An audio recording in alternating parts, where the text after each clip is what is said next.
नमस्कार विद्यार्थी मित्रांनो, स्पर्धा परीक्षा डिजिटल लर्निंग या यूट्यूब चॅनलवरती आपल्या सर्वांचं स्वागत आहे।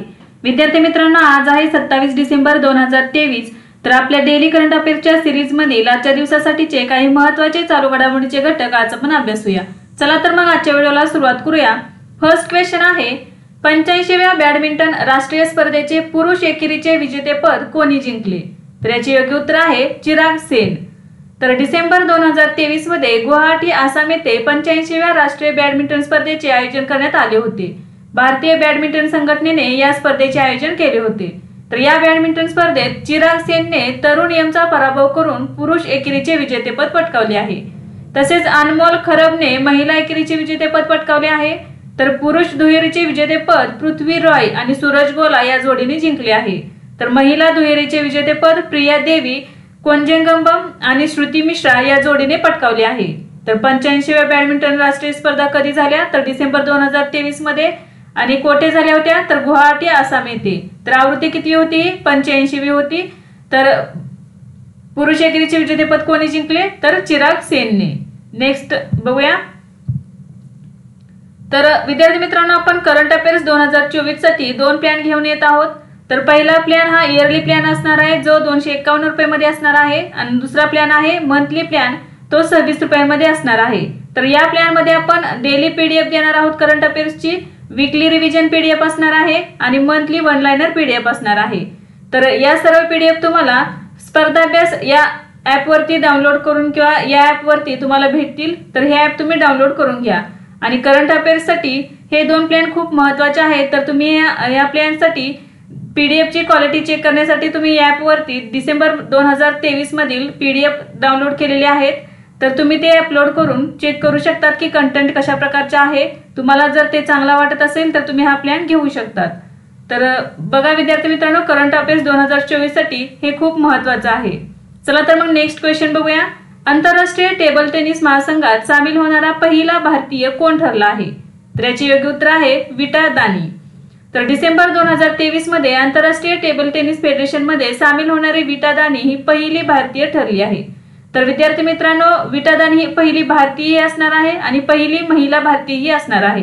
तर इंटरनॅशनल टेबल टेनिस फेडरेशन मध्ये सुकाणू समिती सदस्य म्हणून सामील होणारी विटा दानी ही पहिली भारतीय ठरली आहे।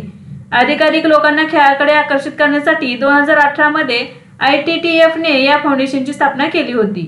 विटा दानी आणि त्यांच्या संस्थेने म्हणजे कोणती? तर दानी फाउंडेशन, तर भारतीय टेबल टेनिसच्या वाटचालीला आकार देण्यात मोठी भूमिका बजावली आहे।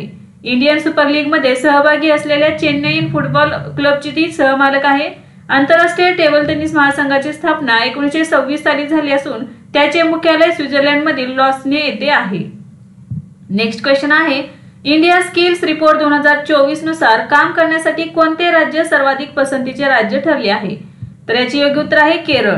तर VBOX ने all India council for technical education, confederation of Indian industry आणि असोसिएशन ऑफ इंडियन युनिव्हर्सिटीसह अनेक संस्थांच्या सहकार्याने इंडिया स्किल्स रिपोर्टचे अनावरण केले आहे। तर इंडिया स्किल्स रिपोर्ट 2024 नुसार भारतातील रोजगार क्षमतेत सुधारणा दिसून आली आहे। तर 51.25% मूल्यांकन केलेल्या तरुण व्यक्तींकडे आवश्यक कौशल्य आहेत। तर काम करण्यासाठी केरळ राज्य सर्वाधिक पसंतीचे राज्य ठरले आहे। तर केरळ मधील कोची आणि तिरुवनंतपुरम ही दोन शहरे कामासाठी जास्त पसंत केली जात आहेत।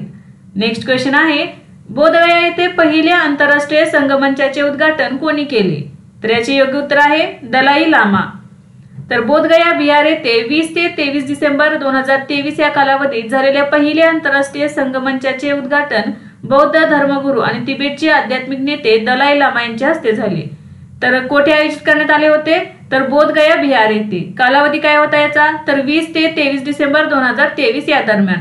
तर हे जे पहिले आंतरराष्ट्रीय संगमंचाचे उद्घाटन कोणी केले? तर तिबेटचे बौद्ध गुरु आणि आध्यात्मिक नेते दलाई लामा यांच्या हस्ते करण्यात आले।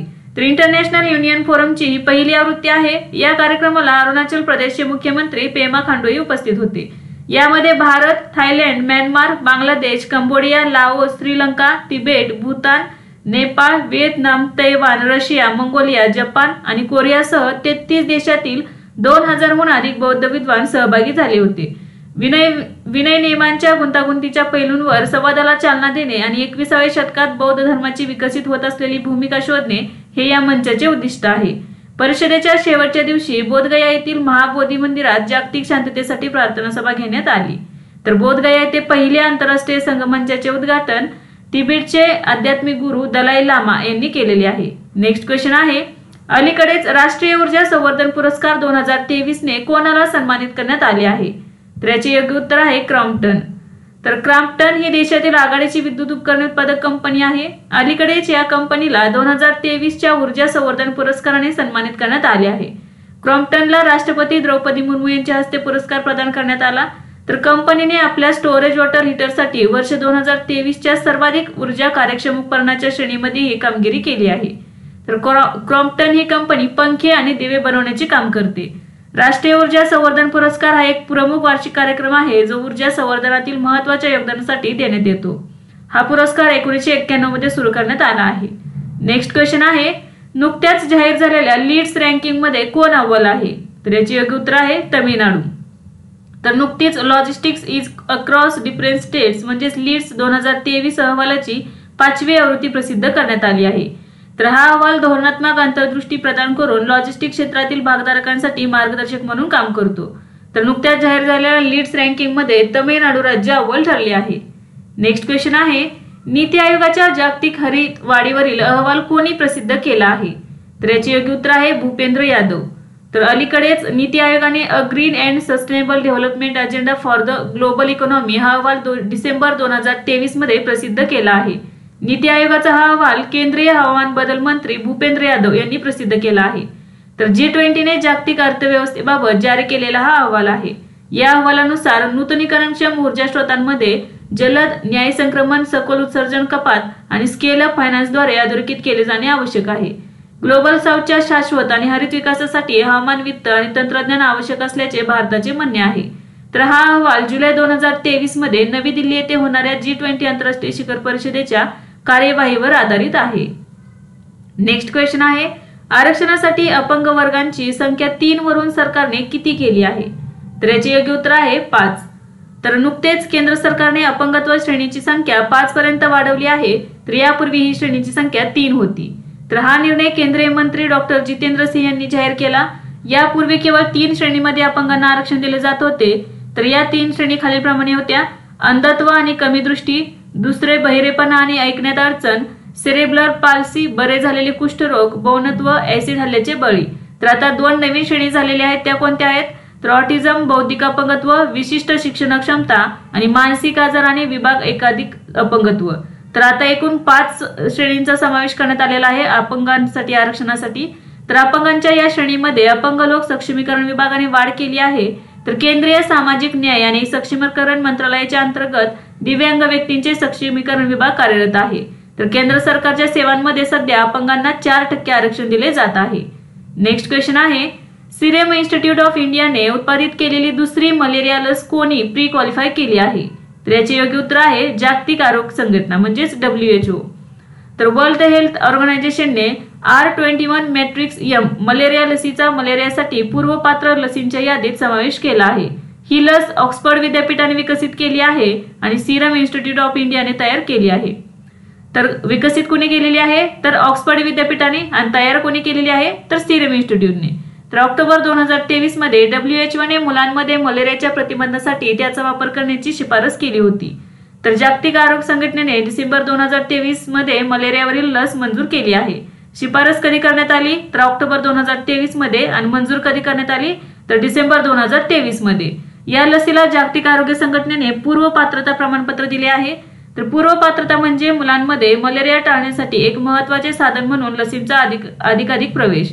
तर ही अट UN बाल हक्क संस्था युनिसेफद्वारे लस खरेदीसाठी ठेवण्यात आली आहे। तर आफ्रिकन देश घाना हा पहिला देश असणार आहे जेथे या लसीचा ही लस मुलांना देण्यात येणार आहे। नेक्स्ट क्वेश्चन आहे, इंग्रजी भाषेसाठीचा साहित्य अकादमी पुरस्कार 2023 कोणी जिंकला आहे? तर याचे योग्य उत्तर आहे नीलम शरण गौर।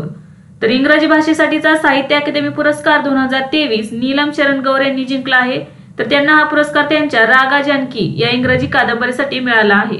त्या मूळच्या प्रयागराज उत्तर प्रदेशच्या आहेत। तर नीलम शरण गौर एक भारतीय इंग्रजी कादंबरीकार आहेत। नेक्स्ट क्वेश्चन आहे, टेक्नो स्मार्टफोनची अलीकडेच ब्रँड अँबॅसेडर म्हणून कोणाची नियुक्ती करण्यात आली आहे? तर याचे योग्य उत्तर आहे दीपिका पदुकोण।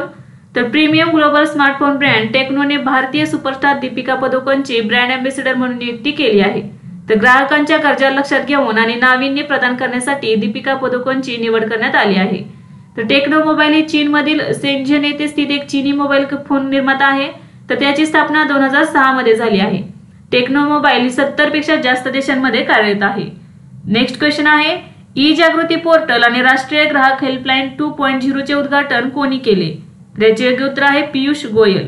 तर केंद्रीय ग्राहक व्यवहार, अन्न आणि सार्वजनिक वितरण, वस्त्रोद्योग, वाणिज्य आणि उद्योग मंत्री पियुष गोयल यांनी ग्राहक आयोगासाठी ई जागृती पोर्टल सुरू केले आहे। तर कोणत्याही विवादाचे निवारण करण्यासाठी ग्राहक आयोगासाठी ई जागृती पोर्टल सुरू केले आहे। तसेच ग्राहकांसाठी ग्राहक हेल्पलाईन 2.0 सुरू करण्यात आले आहे। नेक्स्ट क्वेश्चन आहे, कोणत्या राज्यात हिवाळी कार्निवल सुरू झाला आहे?